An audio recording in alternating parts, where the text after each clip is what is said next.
ರಾಜ್ಯ ಸರ್ಕಾರದ ಜನ ವಿರೋಧಿ ನೀತಿಗಳನ್ನು ಖಂಡಿಸಿ ಉಡುಪಿ ಜಿಲ್ಲೆಯ ಎಲ್ಲಾ ಗ್ರಾಮ ಪಂಚಾಯತ್ಗಳ ಮುಂದೆ ಬಿಜೆಪಿ ಧರಣಿ ಸತ್ಯಾಗ್ರಹ ಮಾಡಿದೆ.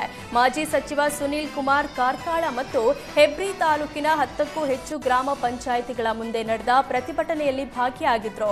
ನಿವೇಶನಗಳ ಏಕ ವಿನ್ಯಾಸ ಸಮಸ್ಯೆ, ಅಕ್ರಮ ಸಕ್ರಮ ಅರ್ಜಿಗಳ ತಿರಸ್ಕಾರ, ಆಶ್ರಯ ಮನೆಗಳ ಬಿಡುಗಡೆ, ವೃದ್ಧಾಪ್ಯ ವೇತನ, ಸಂಧ್ಯಾ ಸುರಕ್ಷಾ ಪಿಂಚಣಿ ರದ್ದತಿಗೆ ಪ್ರತಿಭಟನೆಯ ಸಂದರ್ಭದಲ್ಲಿ ಆಕ್ಷೇಪ ವ್ಯಕ್ತಪಡಿಸಿದ್ರು.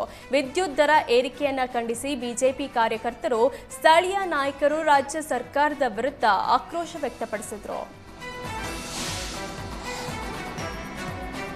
ಮನೆ ಹಂಚಿಕೆಗೆ ಲಂಚ ಪಡೆಯುತ್ತಿರುವ ಆರೋಪ ಕೇಳಿಬಂದ ಹಿನ್ನೆಲೆ ರಾಯಭಾಗ ಪಟ್ಟಣದಲ್ಲಿ ಬಿಜೆಪಿಯಿಂದ ಪ್ರತಿಭಟನೆ ನಡೆಸಲಾಯಿತು.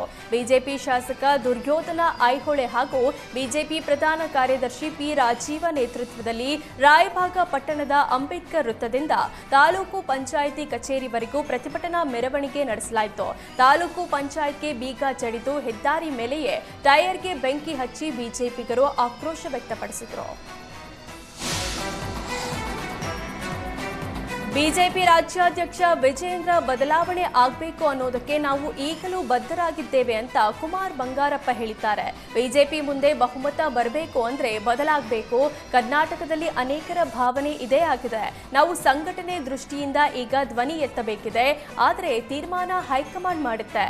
ಯಡಿಯೂರಪ್ಪ ಪಾರ್ಟಿಯ ಹಿರಿಯ ನಾಯಕ, ಅವರು ಪಾರ್ಟಿ ಕಚೇರಿಗೆ ಬಂದು ಕೂರುತ್ತಾ ಇರೋದು ಒಳ್ಳೆಯ ಬೆಳವಣಿಗೆ. ಅದರ ಅರ್ಥ ಹಾಲಿ ಸಂಘಟನೆ ಫೇಲ್ ಆಗಿದೆ ಅಂತ ಅದು ಯಡಿಯೂರಪ್ಪಗೂ ಅನಿಸಿದೆ. ಅದಕ್ಕೆ ಪಾರ್ಟಿ ಕಚೇರಿಗೆ ಬಂದು ಹೋಗ್ತಿದ್ದಾರೆ.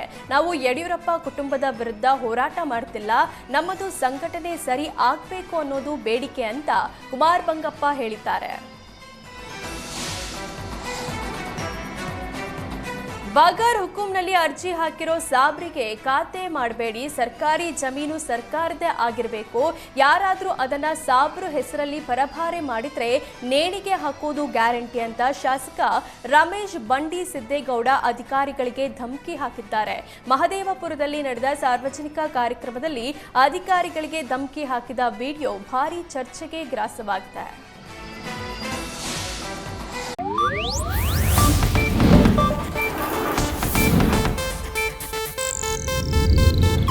ಇದು ಏಷ್ಯಾನೆಟ್ ನ್ಯೂಸ್ ನೆಟ್ವರ್ಕ್ ಪ್ರಸ್ತುತಿ.